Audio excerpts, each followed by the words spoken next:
Hello, my dear students. I hope you're great. I'm fine too.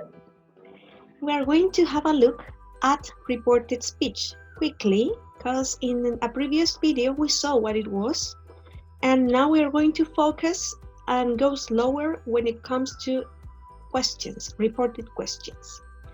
Okay, so let's start.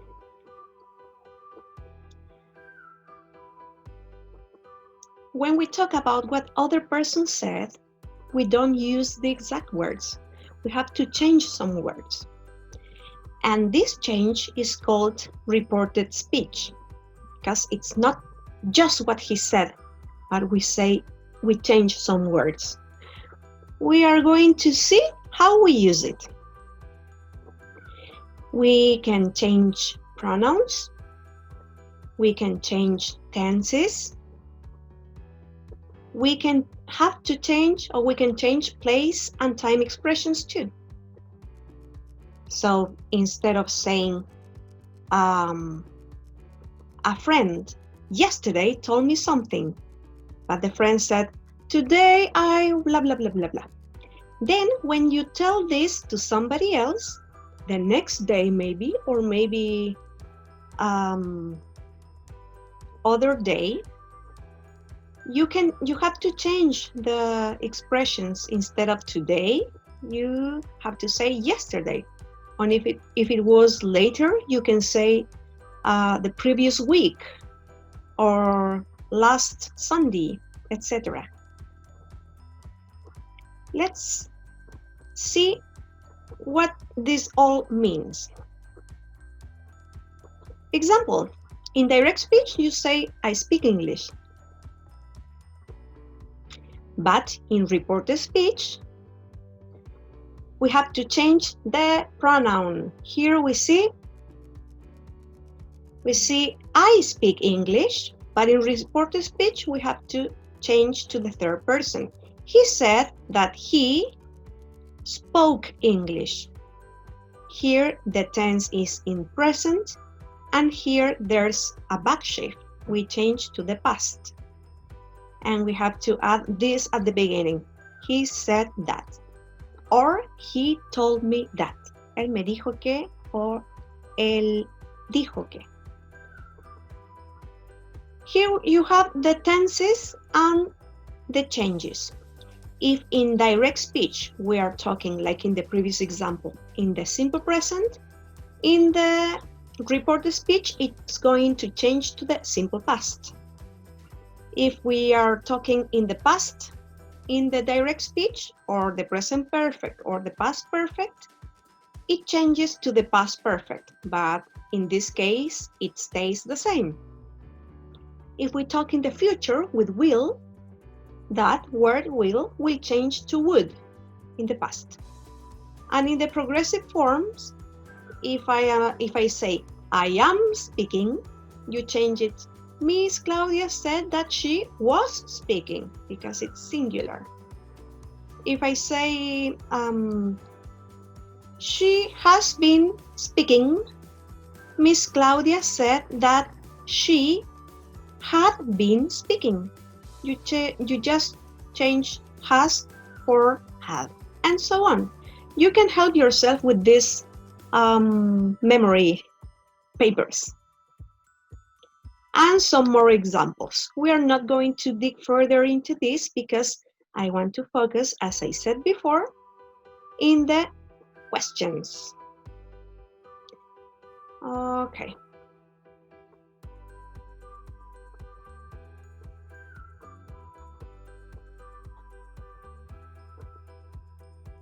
Okay, here we are going to see what we have to put attention into when we ask things and we want to report them into reported speech.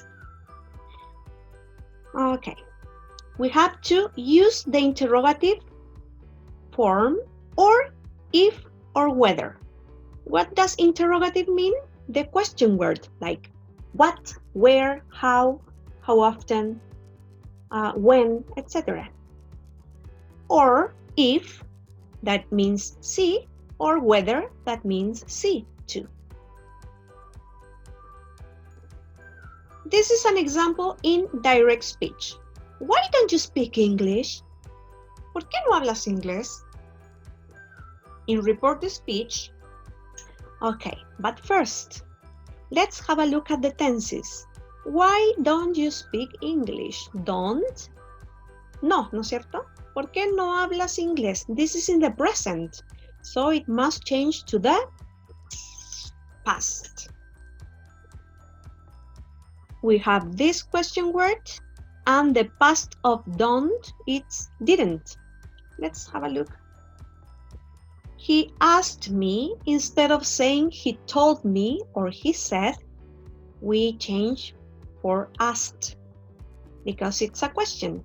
Asked es preguntar. He asked me, él me preguntó, why, don't, didn't. Speak, you changes to I. But why here we have first don't and here we have first the subject? Why does this happen? Because in this case, this is not a question anymore. It's, I'm telling what the question was, but I'm not asking it again. I'm just saying. He asked me why I didn't speak English. Él me preguntó por qué no hablaba inglés, pero no estoy haciendo la pregunta. He asked me why I didn't speak English. ¿Por qué va el sujeto aquí? Porque esta es una oración normal. Y en las oraciones normal va primero el sujeto, luego el verbo. En este caso, como es negativo, didn't speak. He asked me why I didn't speak English. Entonces tenemos la palabra de pregunta y el auxiliar de negativo. Pero antes va el sujeto. Another question. Do you speak English? ¿Tú hablas inglés? Let's see. In reported speech, he asked me whether or if. You can use any of these two words. He asked me whether I spoke English or he asked me if I spoke English. Both are correct. Do you speak English? It's in the present, so it changes to the past. Why the auxiliary is here and it's not here?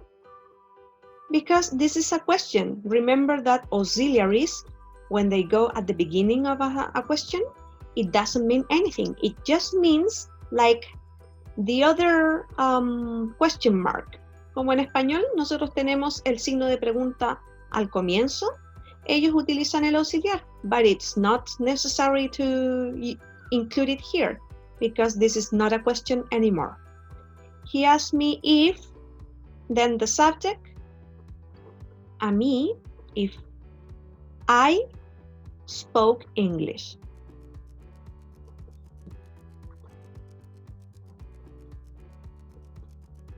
Where is my umbrella? She asked. How are you? Martin asked us. Okay, let's try to do this with my text tool.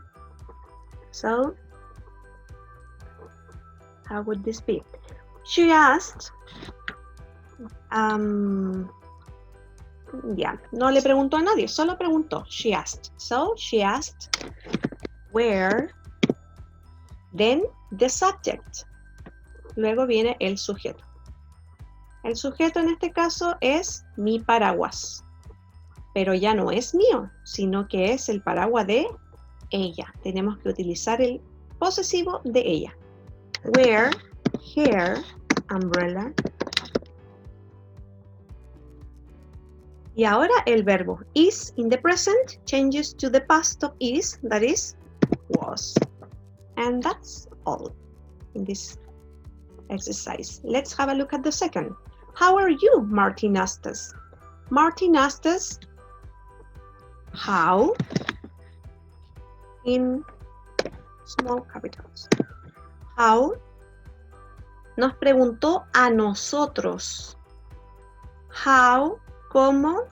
En vez de you, lo cambiamos por a nosotros, que sería en este caso we. How we. Y are cambiaría al pasado de are para plural, que es, no es was, sino que es were. How we were. Okay. He asked, do I have to do it? ¿Tengo que hacerlo? Yes, you have to do it. Recuerden que ese do no va acá porque ya es pregunta, pero está en presente por lo que este verbo cambia a pasado. Okay. He asked, do I have to do it? He asked if or whether. Vamos a utilizar if, me gusta más. If, instead of I, we change it to he. If he had in the past, yes, had. If he had to do it. Tenía que hacerlo. Ese do no cambia porque queda igual que en el presente. Uno dice, tenía que hacerlo. Cambia el verbo principal. En este caso es, tengo que hacerlo, cambia a, tenía que hacerlo. Esto queda igual, to do it. Where have you been? The mother asked her daughter. La madre preguntó a su hija. The mother asked her daughter.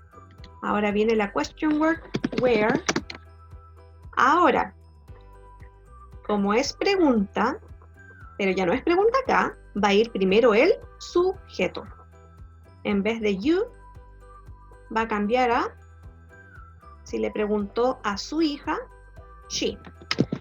She, y en vez de have, had. Donde ella había estado.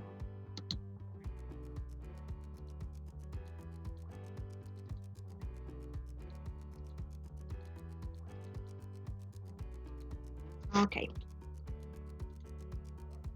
Which dress do you like best? She asked her boyfriend. She asked her boyfriend. Ya, ella le preguntó a su pololo cuál vestido le gustaba más. Okay, this is in the present again, so we have to change the verb to the past. The question word is which. Which. ¿Cuál vestido? Eso va juntito, ¿ya? Which dress do you? Ese do no va porque es el auxiliar de pregunta. You se refiere al novio. Which dress he. Y el verbo like, que va en presente por do, cambia a pasado, liked best. Okay. Here we are. Now let's erase everything that we have written down. And let's continue.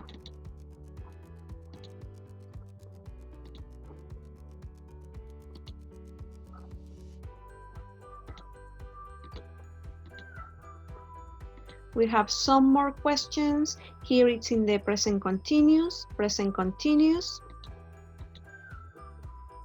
present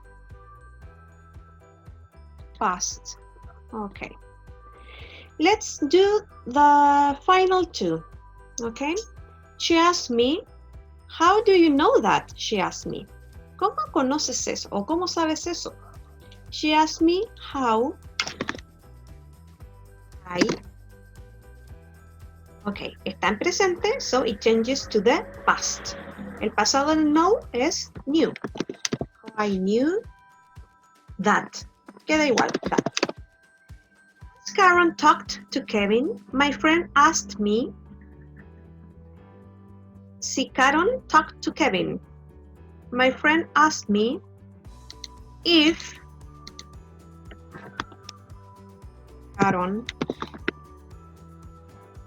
Este está en pasado. Recuerden en el recuadro que vimos que cuando una oración estaba en pasado, pasaba a pasado perfecto, que es had. Y el verbo en participio, que en este caso es igual, talked. If Karen had talked to. And that's it. I hope it has been clear. If you have any questions, remember to write to me an email or anything. You can write to me through Classroom, even to my WhatsApp. Some of you have written to me to my WhatsApp. See you guys. Have a good day.